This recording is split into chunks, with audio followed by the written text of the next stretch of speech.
Good morning and good afternoon, everyone. Thank you for attending this webinar.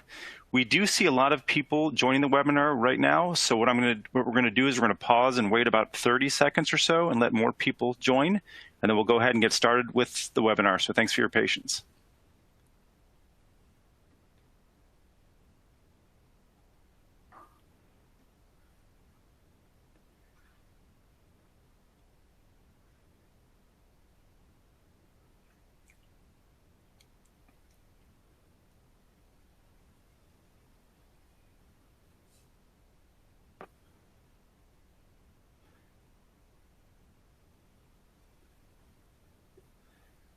All right, we'll go ahead and get started. So good morning and good afternoon, everyone. Thank you for joining the Snowflake webinar featuring Chesapeake Energy, a company engaged in hydrocarbon exploration, and also Hashmap, a systems integration and consulting services company focused on the cloud and data space. So today I'm joined by Blake Blackwell, Principal Data Architect at Chesapeake Energy. He'll be talking about his experiences migrating to Snowflake and the benefits he has seen using it as a data warehouse and a data lake. And I'm also joined by Kelly Koleffel, Vice President of Marketing and Alliances for Hashmap, who's going to cover some best practices for Snowflake and data warehouses. And if you look at the agenda here, you'll kind of see how it flows with Chesapeake and then Hashmap. And then I'm Joseph Goldberg, a Director of Product Marketing for Snowflake, the leading cloud data platform and data warehouse, and I'll close things up at the end with some slides on Snowflake, and also I'll manage some Q&A. And on the note of Q&A, please ask any and all questions throughout the duration of the webinar via the electronic Q&A box on the On24 UI, and we're going to leave plenty of time at the end of the webinar to answer these questions. And if possible, when asking a question, please state which speaker it's directed to, Blake, Kelly, or myself. And lastly, this webinar will be recorded and sent to you via email within 24 hours of conclusion of this webinar. So with that, and without further ado, Blake, I'm going to hand it off to you. All right, thank you. Good morning, everybody. My name is Blake Blackwell. I am a Principal Data Architect at Chesapeake. I've been working on Chesapeake systems for over 15 years in both the data warehouse space, GIS, enterprise content management, and then the big data space. So I bring that up to talk about why we have chosen Snowflake. When you choose a new technology, it's always a pretty momentous decision that's hard to realize all the both benefits and challenges that you're going to have. And so having a healthy understanding of making this type of decision is important. So with that, let's just get into what our estate has looked like at Chesapeake for a while now. So Chesapeake has had an Oracle data warehouse for over 10 years and has a lot of maturity into that space. About 4 to 5 years ago, we started moving into the big data arena as well, and started leveraging Hadoop for that ecosystem. And so what we started to see over time was a split between what we considered the innovation platform, Hadoop, and the kind of traditional data warehousing space, which was considered more of the official data platform within the company. This presents and creates some of the obvious challenges. The pain points that we saw were that we would have multiple teams performing identical work. So you think about things such as ingestion of data. You would have a team that was skilled in, say, more classic types of technologies like Informatica to do ETL into the Oracle data warehouse. And then you have a completely different skill set of people that were familiar with Scoop and stream sets and other technologies to get that data into the Hadoop ecosystem. This is not only challenging for the technical teams, but it creates a lot of challenges for the business because now they are confused where they should perform their analytical workloads. There's not necessarily a great comprehension of why you would do things in one ecosystem over another, and people kind of gravitate to whichever one they know the best or spend the most time, regardless of whether or not that is the actual ideal place to do their work. It also created kind of the expected tension between analytical teams because they're solving different problems and different concerns. And then it creates the technical and financial burden of trying to maintain those, both from a resourcing level and also from a licensing level. And so we looked at the problem and we started doing analysis over the various cloud platforms because we knew that we long-term wanted to resolve some of our technical challenges by moving to the cloud. And we eventually, after looking at things like Redshift and Azure Data Warehouse and even Cloudera in the cloud, we eventually landed on the fact that Snowflake was going to simplify a lot of these concerns and that it would replace our Cloudera Hadoop ecosystem and also our Oracle Data Warehouse. And as you can see over here by this quote by Mike Green, it's being well received by some of our early adopters. Mike says, Snowflake has been transformative for how we understand and leverage our data. We are able to innovate and iterate against large and diverse data sets at a pace that wouldn't otherwise be possible with other solutions. Once it's cost and time prohibitive is now fair game. I think that's an accurate summation of how we feel about our choice to move towards Snowflake. And so to give kind of a more illustrative picture of what we saw was we had over on the left-hand side a lot of relational sources pulling into our Oracle Data Warehouse. And this is obviously an easy or fairly easy thing to do with tools like Informatica. And then we would have our data warehouse team on the left doing all this work of both ingestion and transforming that data. On the right-hand side, we would have a very similar type of ecosystem where we were pulling the same relational sources into our Cloudera environment.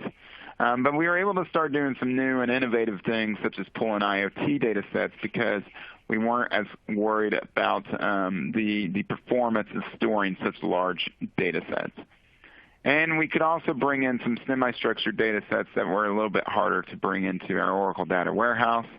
And on the right-hand side, you see the big data team, and I like to put sunglasses on them because, again, there was that underlying tension of here's the team doing the innovation or you know, the cool kids, if you will, and on the left side, here are the people that are dealing with governance problems and a bit slower moving, which creates a lot of tension and challenge that you ultimately don't want in your ecosystem.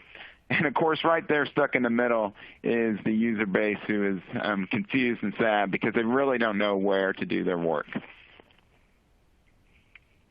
And so what's happening with Snowflake is we're able to start unifying this data. So instead of these sources going into multiple different platforms, we're going to store it all in Snowflake and simplify that process.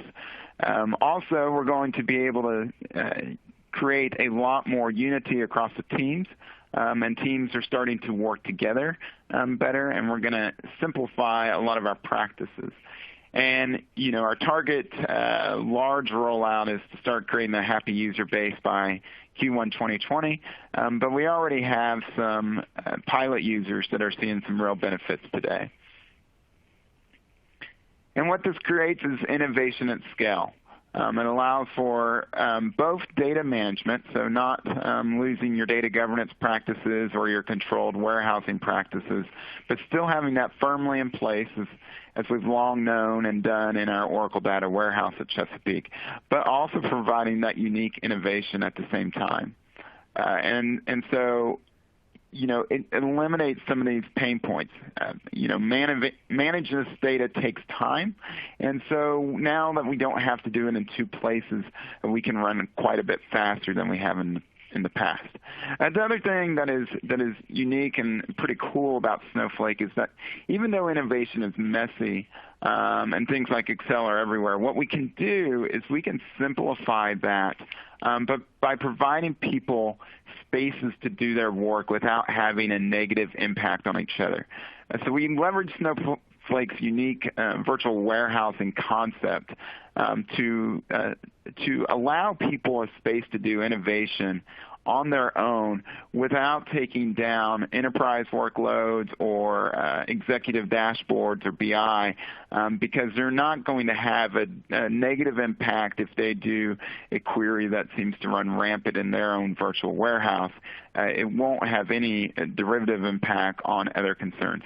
This is unique to both the Oracle and the Hadoop world, where regardless of whether we had distributed that load in the Hadoop ecosystem or had a massively powerful Oracle system, ultimately we were going to have to control for the fact that the query computations have an impact on each other.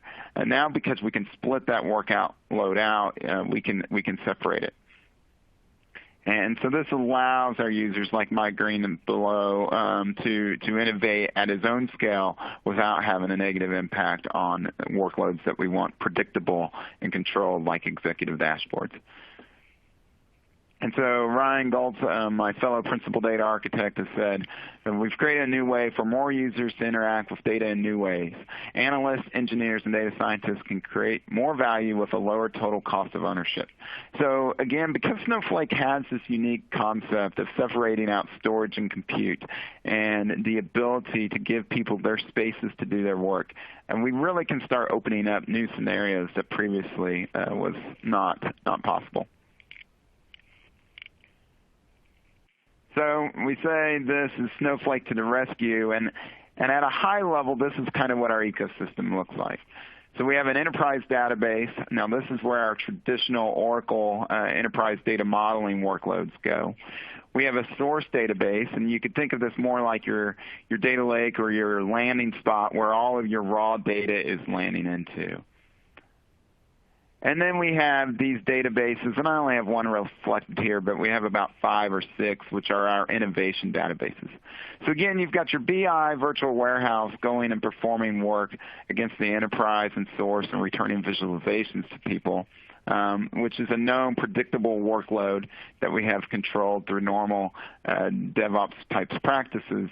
And then we have our innovation warehouse, which is crossing both the innovation database, source database, and enterprise database, to have some unique insights for, say, our finance department or our marketing department, and allow them to innovate rapidly without so much heavy oversight that we've had in the past, where all workloads get centralized to an enterprise data warehousing team or a big data team. And so I quote Oprah here that says, "You get a warehouse, we all get a warehouse."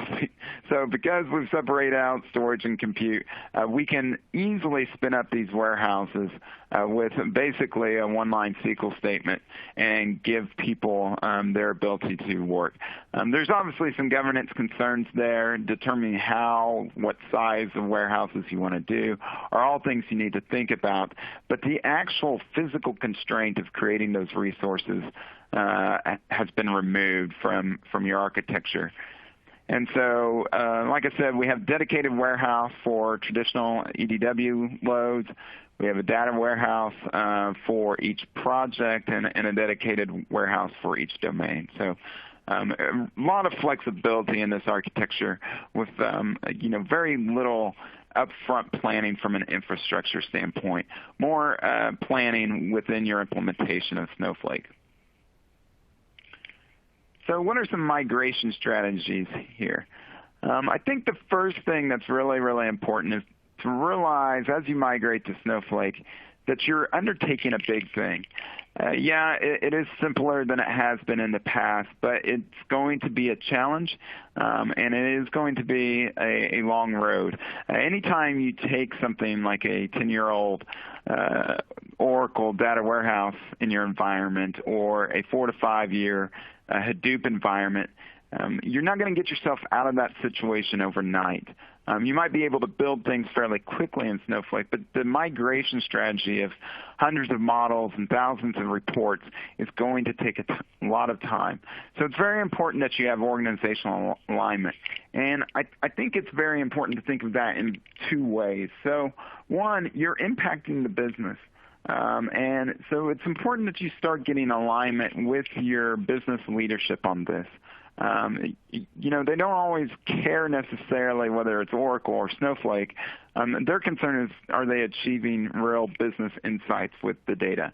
And so for you to say, well, you're going to have to repoint your report, or you're going to have to rewrite your query, it's a fairly big thing, and you want to make sure that you have business leadership on that. And the other thing that you need as well is IT leadership. And so making sure that it's not just an initiative driven by, say, your data warehousing team, but is across the board, is going to get you to a much firmer ground long term. Because one of the things I like to think about Snowflake is that, very comparable to your RDBMS systems of the past, is it is a technology that you want as many teams, both IT and business, jumping on and using. And so you don't want to just consolidate it down to some very highly specialized teams. You want to actually have more participation than perhaps you had in the past on your other ecosystems. And then there's also a large OCM effort of training people, of dealing with kind of the stages of grief that people go through when they migrate to a new platform. So just preparing for that is essential. The next stage that I think is really important is the architecture. Again, you don't have to think so much about things like, well, what kind of server am I going to buy or any of that, but there is a lot of planning that you want to do. We didn't get into what we call our domain-driven architecture, overnight. We started thinking about what those domains are, how to segment them, how to control them, what security you have in place. And so really designing for all of that from an architecture standpoint is something you should do. You also are going to have to retool.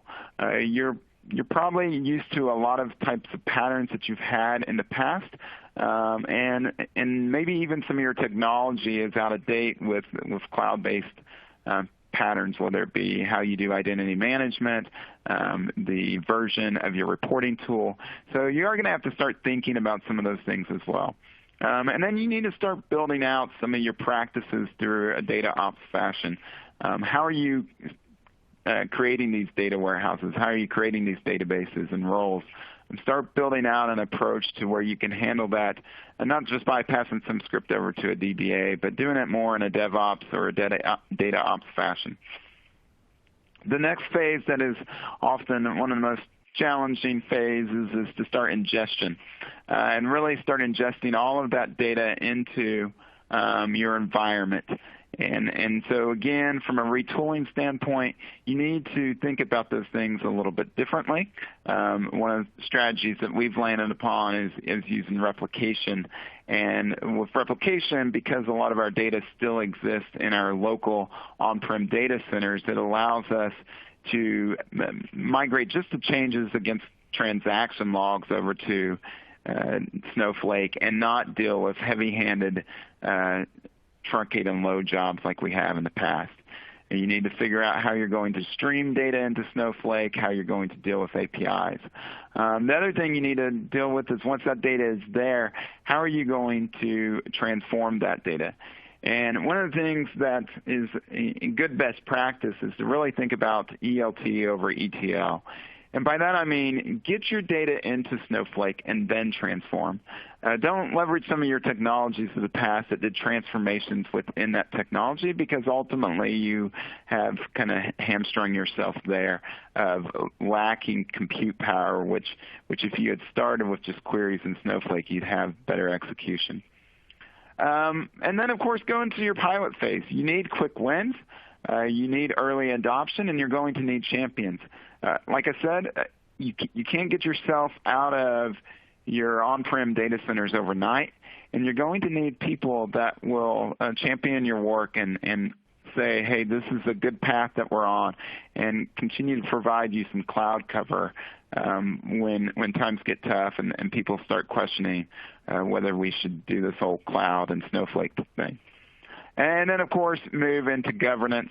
And on this, it's important to continue to focus that you're aligning to architecture. It's important that people have clear understanding of what access they have to data, that your enterprise models are well governed, that you have easily knowledge discoverability about what you've built in Snowflake. And so building out a decent data governance practice is important, especially as you try to enable self-service. You need to make sure that people can serve their own needs without a lot of dedicated time from your traditional data teams. Some key strategies that we've seen that really help. One of the coolest things that I think we've benefited from Snowflake is this concept of business architecture over technical architecture. We're spending less and less time thinking about exactly the number of EC2 instances or the size of an S3 bucket or any of those types of things, and focus more on what is practical to implement from a business standpoint. So I talked a little bit about our domain architecture. We're able to put a lot more thought into those things because we're not worried about the physical ramifications of creating a database or creating a virtual warehouse. Again, get as quickly as you can, move from a truncate and load mindset to a replication mindset. Your network guys will thank you, and then your users will also thank you because now your data is fresh. It's always fresh, and that really helps simplify your architecture, and people no longer have to wait for, say, nightly loads or hourly loads to see results in your warehouse. Also, just start from the beginning doing data ops over one-off scripts. You'll spend a few extra weeks getting your infrastructure set up to do that, but it'll definitely be worth it because you'll be able to track the changes, know how your environment is changing over time, and have control practices. It will also open it up for maybe a couple administrators being the key people to creating a database or a warehouse to more controlled practices that allow other people to submit changes and then also implement those changes at a faster rate.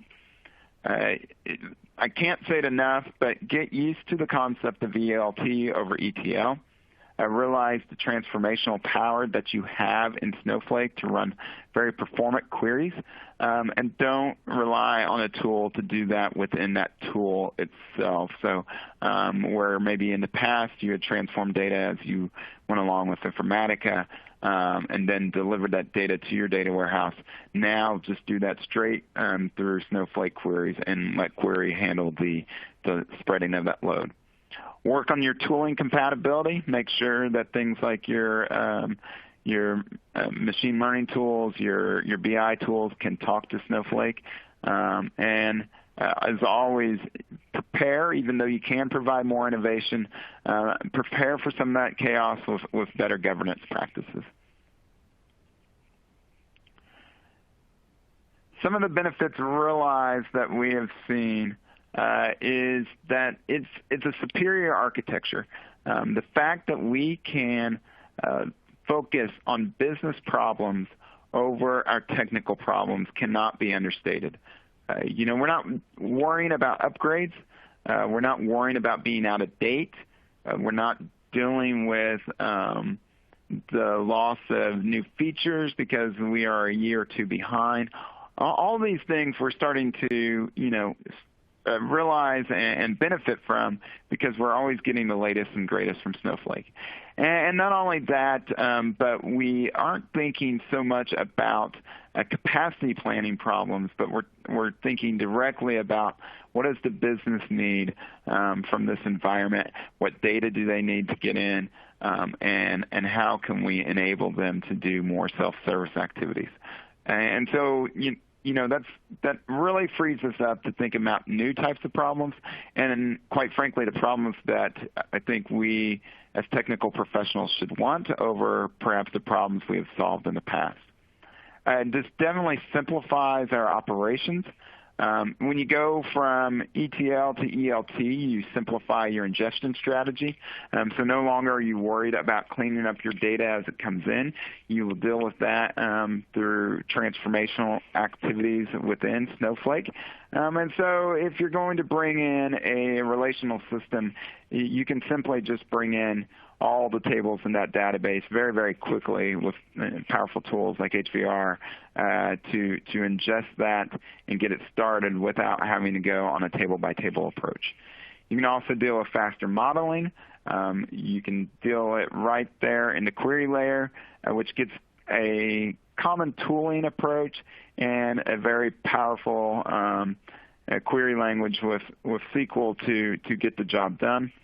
And your operations team will ultimately thank you over time that they are not dealing with a lot of the problems. They're dealing more with cloud governance style problems now than trying to upgrade to the latest version of Oracle or Hadoop or dealing with outages or any of those problems.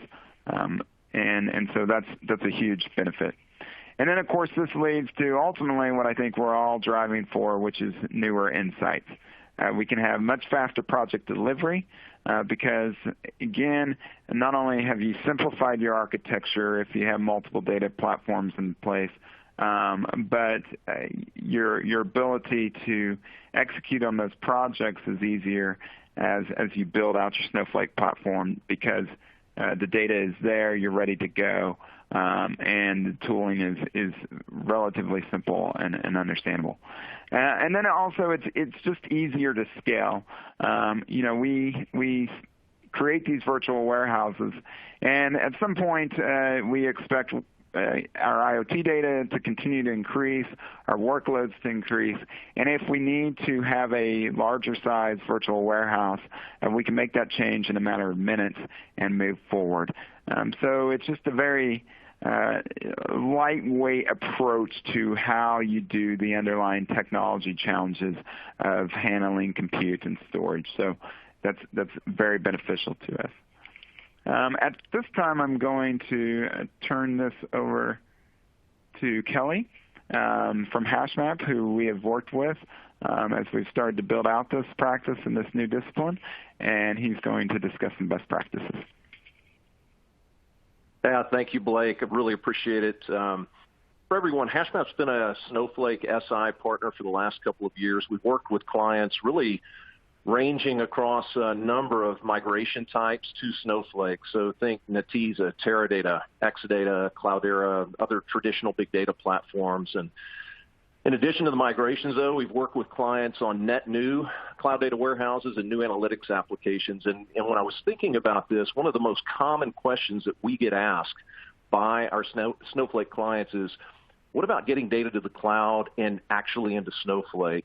We have this incredible cloud data warehouse ready to go, but the big but is help us get this data moving, help us get it integrated, help us get that engineering done and the data pipelining done so that we can fully take advantage of Snowflake. So with that as the background, I was asked to share a few best practices with you, some themes that we're discussing with our clients as they're making this move to the cloud and Snowflake.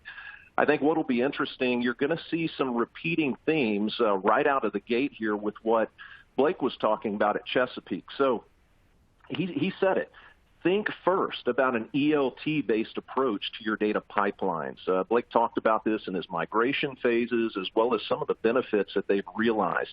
So when you consider the cloud, you consider how you can best take advantage of what the cloud delivers with regard to your data pipelines. I kind of think about it in relation to maybe my morning commute. I drive a Chevy truck, get in that truck every day, unless maybe I can convince my wife or convince a friend to borrow their vehicle. Usually not successful with that. My truck or my infrastructure, if you will, is pretty well locked in. It's that same thing. Unless I want to splurge on some new capital expense, not anxious to do that with all the holidays coming up here. And for years, I think we've been used to this ETL, this extract, transform, load paradigm, where generally we had a pretty limited supply of compute, or that compute was really expensive, or that compute affected a lot of my key users that were doing reporting and analytics. I didn't want to, kind of mess that ecosystem up. So what the cloud enables me to customize is really that driving experience on my commute and almost everything in between. If the infrastructure is run and managed by the cloud vendor or a combination of the cloud vendor and Snowflake, I really don't have to think about this. Blake talked about that. It's just out of the equation. And I think when you consider the cloud and what you're doing to move workloads to the cloud in Snowflake, not as a lift and shift of your existing ETL. Can it be done that way? Yeah, it can. Is it the best way to approach it? In many cases, probably not. Really look at ways, I encourage you, look at ways to modernize your data pipeline, leverage the power of Snowflake to take advantage of all that goodness that Snowflake brings to the table. Unlimited independent compute clusters. It's these virtual warehouses that Blake was talking about. Consumption-based model. Pay by the second. It's wonderful. Low to no management overhead. I don't really want to care about how the infrastructure is wired up underneath. That's the beauty of it. So, modern ELT solutions today will allow me to push that processing directly to Snowflake as opposed to running it in an ETL engine's database. So those processes, those transformations run in Snowflake.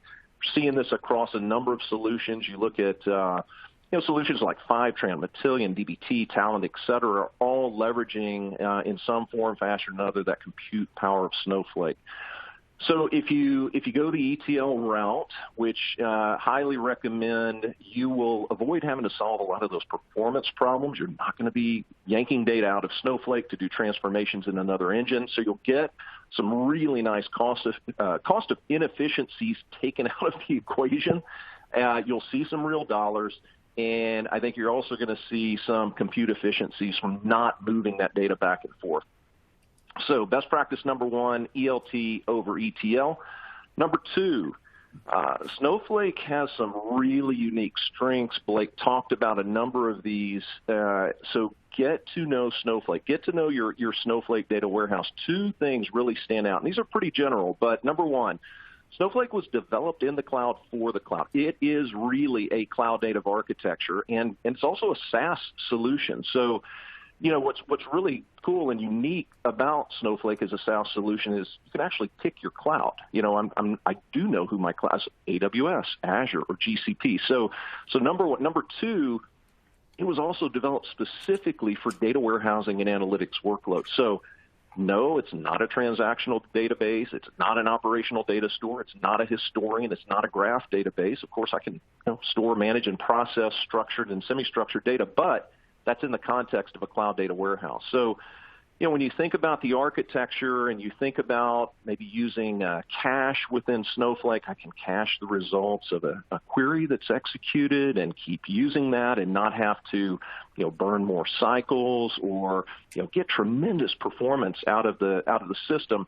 Get to know the data warehouse. Do I want to resize a warehouse to improve query performance with larger queries? Where might I want to auto-suspend to ensure that I'm maximizing my credits that I have with Snowflake and that per-second billing? Those types of things. Understand really, really well how Snowflake works, and I think you're going to be able to not only get more value from a business outcome standpoint out of it, but you're really going to see some huge price advantages as well. So that would be number two, get to know your data warehouse. Number three, really try to avoid option fatigue. You don't be like this little wooden figure who's getting destroyed by his Jenga block options. We talk to a lot of clients that I feel like they're like this wooden figure here. Their eyes kind of roll back in the head whenever they are thinking about all the options that are available in this space, especially talking going on-prem to cloud, because there's so many options out there. I've got to think about, okay, I've got a variety of data sources. I've got all these different data types. Data is in different locations. It's at different volumes. I've got various security considerations. What about my incremental changes to those source systems? What about a significant bulk load that I need to do? How am I going to accomplish that? What about the risk associated with a particular thing? My skill sets, the priorities around these. What do I use? When do I use it? How do I do it? All those types of things. And I would say overall, I think everybody's kind of looking for this panacea, this one-size-fits-all tool that will take care of every use case, every pattern, every scenario, and plus, deal with all the non-technical factors that I should be concerned about, things like company viability, ease of doing business, all of those things. It's really just not out there. I would say that, try to avoid focusing on the perfect integration solution. Focus more on those key patterns that you have. And most importantly, Blake talked about this, those business outcomes that you're driving, because there's really not any perfect data integration solution. You could look at them all. There's just no way they're going to handle every single use case that you have, because you've got so much capability within the Snowflake platform. You've also got differences between companies. Because something works for one organization, it does not mean it's going to work for somebody else. There may be an existing technology stack in place that's already approved. Maybe there's company policies, culture, security, business process uniqueness. I mean, the list goes on and on. There's just not one size. So when we do data integration workshops, just to make some sense out of the proliferation of tools that are out there, we've tried to group data integration solutions into, 8, 9, 10 categories. Think things like, this category of cloud-centric, or a category of traditional ETL, or a category of data flow, and a number of others. I think when you look back at the on-premise world, we've kind of gravitated around over the years, I guess, to using, for the most part, a single IT-centric solution in a lot of cases. But I think today, as you look at modern approaches with the cloud, think beyond a single tool, especially if you want to keep up with the demands of your stakeholders. It may require maybe 2 or 3 in your bag. I'm not saying 100, but have a couple of things there that you can go to.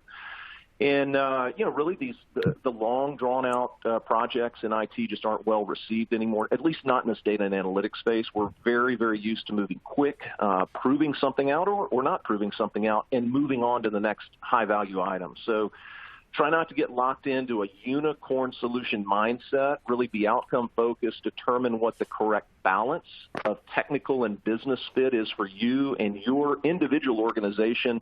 And I think lastly, be realistic about the delivery capabilities that you have. So I think to wrap up, when thinking about going from on-prem to the cloud in Snowflake, I hope that these 3 best practices or themes have helped a little bit. And I really encourage you to do your best to ensure that your data pipelines are really simple, speedy, sustainable, and self-serve. So with that, I will send it back to Joe.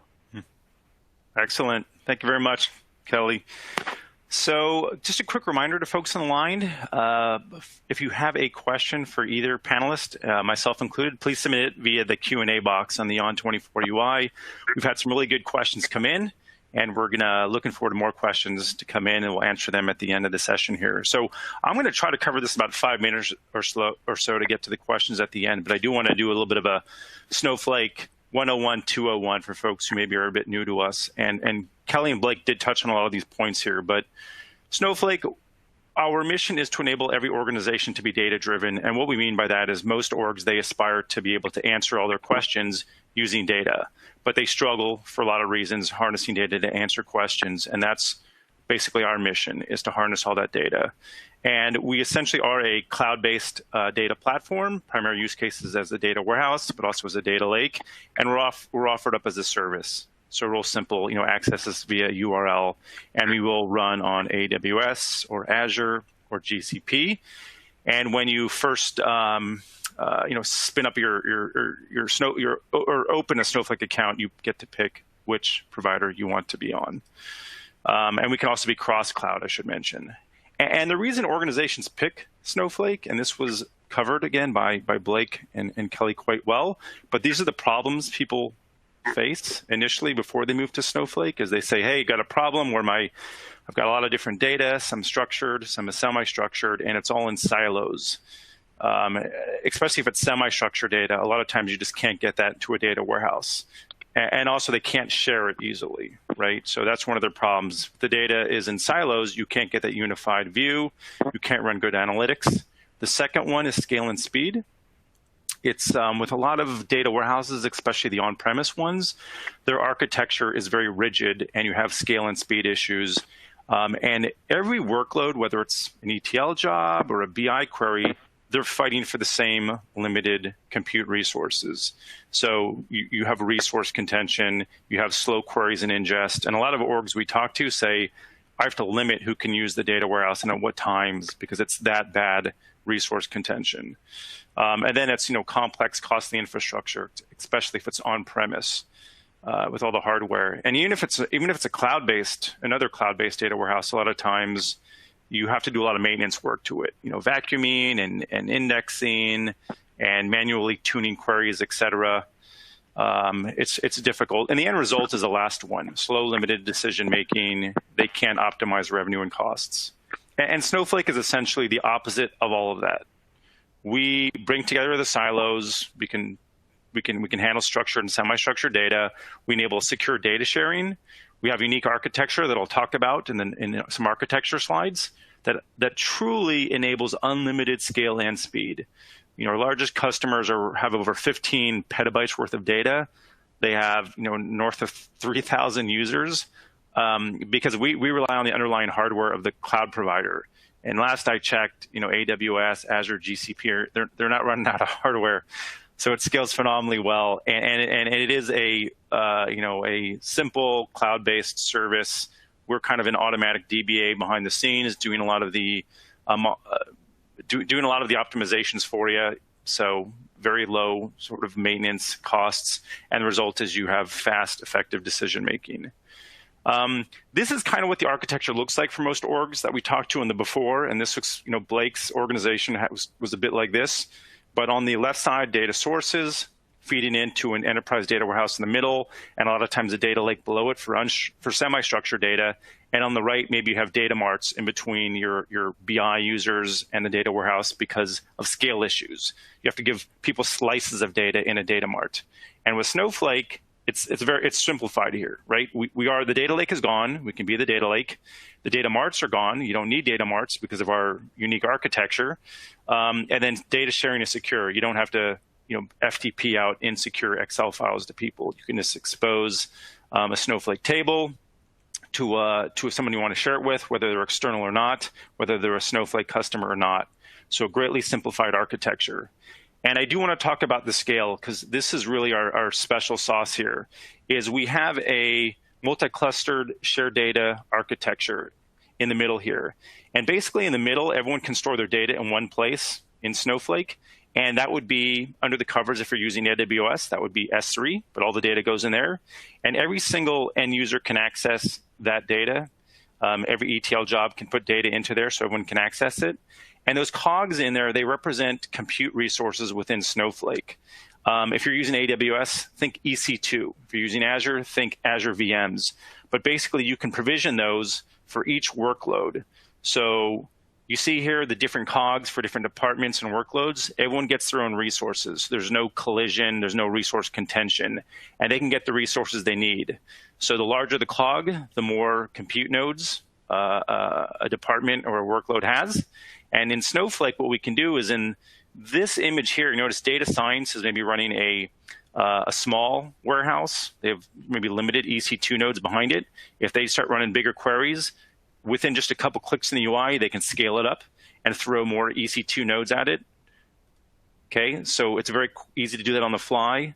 Also, a nice thing is look on the left there, the workloads are being done by the ETL jobs are being done by a larger compute node cluster. And let's say the ETL jobs cease. Snowflake can then auto-suspend itself. You're seeing that right here. So you're basically not charged for it. And as soon as someone initiates another ETL job, boom, the compute nodes can start back up. So it's a fair pay-as-you-use model.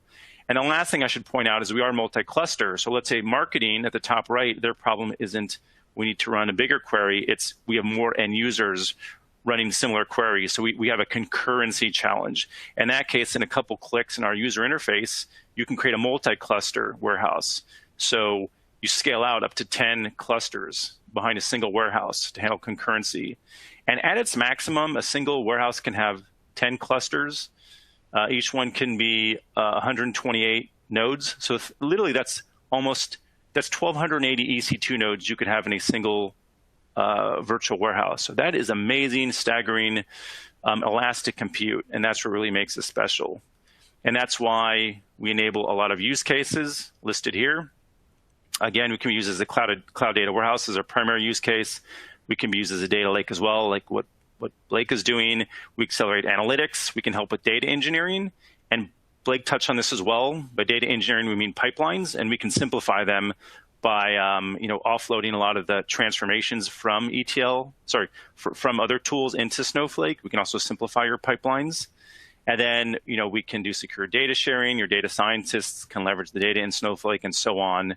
And, fast forward in just a couple of short years, I think this actually is now over 3,000 successful customers worldwide using us, large and small. And it's for a wide range of use cases. But the common themes in terms of benefits are more users can access the system, faster analytics. We can output, petabytes worth of data into our data warehouse, get back answers in seconds, et cetera, et cetera. And then here's another quote from Chesapeake Energy from Steve Tharp, their Director of Intelligent Operations. Snowflake has allowed us to consolidate legacy Oracle and Cloudera environments into one platform, allowing us to focus our resources on delivering value while greatly reducing our support costs. And then here's the benefits, again, that Chesapeake mentioned, that Blake had mentioned earlier. So I want to pivot now to Q&A because a lot of good questions came in. We got 15 minutes to handle it. One disclaimer for you, Blake, is we got in a lot of questions. So if a question can be answered very crisply, feel free to give the quick answer, and that way we can run through as many of these as possible because there's quite a few came in. So the first question for you then, Blake, a lot that came in around ETL. So maybe just roll through. I guess first of all, what data sources are you bringing in? People are asking, is it from databases? Is it from transactional systems? So one, talk about the data sources, and then two, maybe elaborate on the ETL tools you're using and why. Sure. So from the source side, we have three primary relational database systems that we are dealing with. So we have roughly 30, 35 SQL servers that we're dealing with, 3 or 4 Oracle systems, and then a SAP HANA ECC implementation that we're bringing data in. And so, with that, what we do is the replication strategy, leveraging HVR and making sure that we're just dealing with transactional changes to those systems. So that was our kind of success story on that, and it's dramatically simplified from just moving that data in because we ingest underlying databases system as quickly as possible.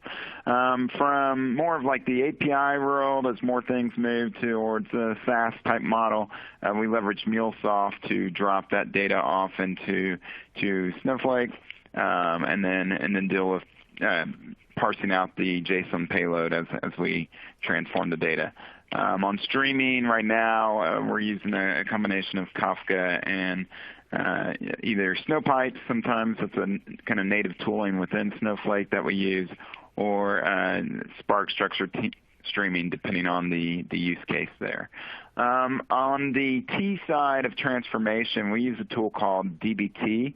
It's a very pretty awesome tool, lightweight tool that allows us to do SQL execution through more of a data ops type practice. So they have things like testing built in, and they have the ability to check it into a normal DevOps pipeline and release it, and some dependency management between tables that are related to each other as far as ordering those refresh schedules and incremental appends and those types of things. Gotcha. Perfect. And just for those in the line, Snowflake does offer connectors for Kafka and Spark to facilitate getting data into Snowflake. And also what Snowpipe is it's our serverless tool, which basically monitors cloud-based storage like S3 or Azure Blob, and as soon as files land on them, they basically get micro-batched automatically directly into Snowflake, so you get near real-time flow of data from data sources into Snowflake. Okay, so Blake, people just want to know sort of, basically the gist of the questions here is, you probably looked at other data warehouses, cloud-based data warehouses, other than Snowflake. Why did you pick Snowflake over some of the other cloud-based data warehouses? Yeah, sure. So one of the things that just cannot be understated is the simplicity of the virtual warehouses. So you talked about the ability to scale up a warehouse from, say, a small to a large in a matter of seconds. And so that is, nowhere else to be found at this point. And because of that, it allows you to break up how you're actually architecting the system to give people more opportunities to do innovation. Giving people their own virtual warehouses is very simple. There are kind of some other cool things that we found. There is a lot of parity in the SQL dialect that both Oracle has used and that Snowflake uses. So the amount of transition for kind of more of our Oracle data warehouse people is pretty low. You've got other things that are just nice features about simplifying, bringing in things with Snowpipe that really simplifies the workload, or dealing with semi-structured data. It's really the easiest I've seen to actually parse out a JSON or an XML payload and get that into more of a structured state from any of the other toolings. But I think by far the largest reason is the virtual warehousing concept that you guys have in place. Gotcha. And then a question for you, Blake, and I'm not sure how close you are to the data science scientists, but how do they run their models in Snowflake or with Snowflake? And also, what sort of tools do your data scientists use, like Spark, et cetera? Yeah, sure. So, there are some really good connectors that Snowflake has created. There's a Python connector. There's a Spark R connector. There's a PySpark connector that allow easy data movement back and forth between the platform. So that's kind of primarily the way that they might run a query and push it down to Snowflake to get the results that they want, and then get it into a tool like Databricks or SageMaker. There's some other mechanisms that you could use. You have the ability to export data to a cloud bucket technology like S3 or I believe Azure Blob Storage to get it into a destination. So again, they could build their query on Snowflake, export it to S3, and then iterate in a normal environment like SageMaker or Databricks there. So there's a variety of options. And you can also go to JDBC route, but really I think for performance reasons, either getting it to a consolidated file in S3 or leveraging something like PySpark is the way to go from a quick extract, and then they can go off and develop their models there. And then, of course, the results of those models, the predictions, can go back into Snowflake after some sort of inference type problem. So that way you can visualize it with your reporting tools. Gotcha. And then, Blake, another question on Oracle, the move from Oracle to Snowflake. So one is, I guess it's kind of a two-parter. One is, how long did it take to move off?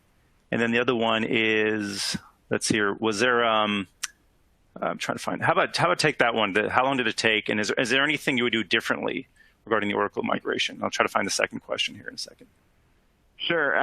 So in all transparency, that's an ongoing effort. As I mentioned earlier, you don't undo 10 years in a year.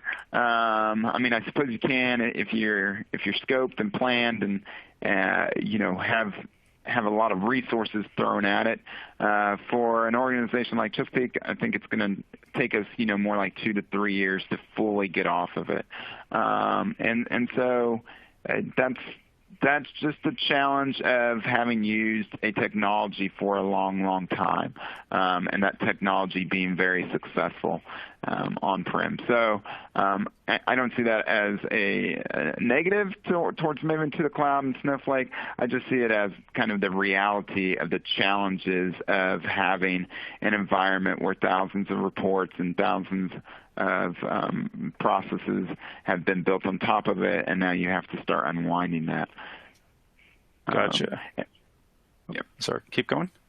Oh, and I was going to say, as far as like, things that we would do differently, I talked about organizational alignment. While we had that, I think it could be even greater to accelerate those types of timelines. We are, building out organizational alignment more and more as we get deeper into Snowflake. I think if you can do that up front, you can maybe accelerate some of your workloads to get off, because it's just challenging for teams to try to support the old and move towards the new. And then obviously leveraging a partner like Hashmap can also help as you try to manage that difference. And then it's just for a lot of people, it's kind of a rethink of how you do things. So ELT is different than ETL, and you got to get used to that. So helping people with training early on can certainly accelerate your journey as well. Perfect. So Kelly, I got some questions here for you in Hashmap. And again, just because we got a bunch of questions here, if the questions can be answered really quickly, go for it. But the first one for Hashmap, what tools are you seeing your customers use to load on-premise data to Snowflake? Yeah, that's a great question. I probably should have stated up front, we're not a reseller, so we get asked, since we don't resell anything, we get asked to do just about everything. And like I mentioned, when we do a data integration workshop with our clients, generally it's being categorized or bucketized into 8 to 10 different buckets.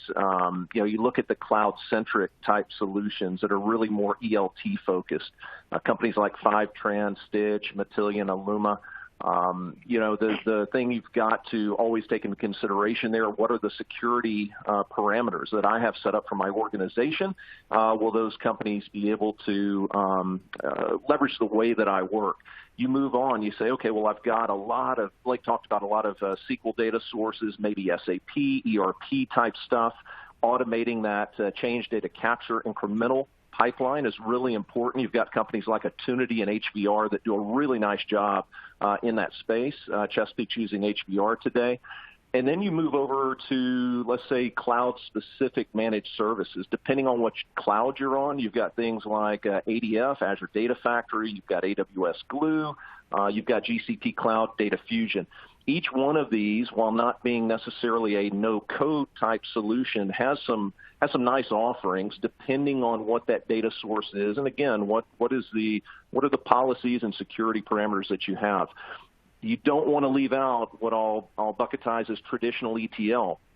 More the IT-centric approach, Informatica, Talon, Data Stage. And you look at a company like Talon that now offers query pushdown to Snowflake. So I can now leverage my cloud data warehouse and the transformation side of that with Talon, leverage the compute that Snowflake brings to the table. Same kind of thing that Blake talked about using dbt, another great solution in that.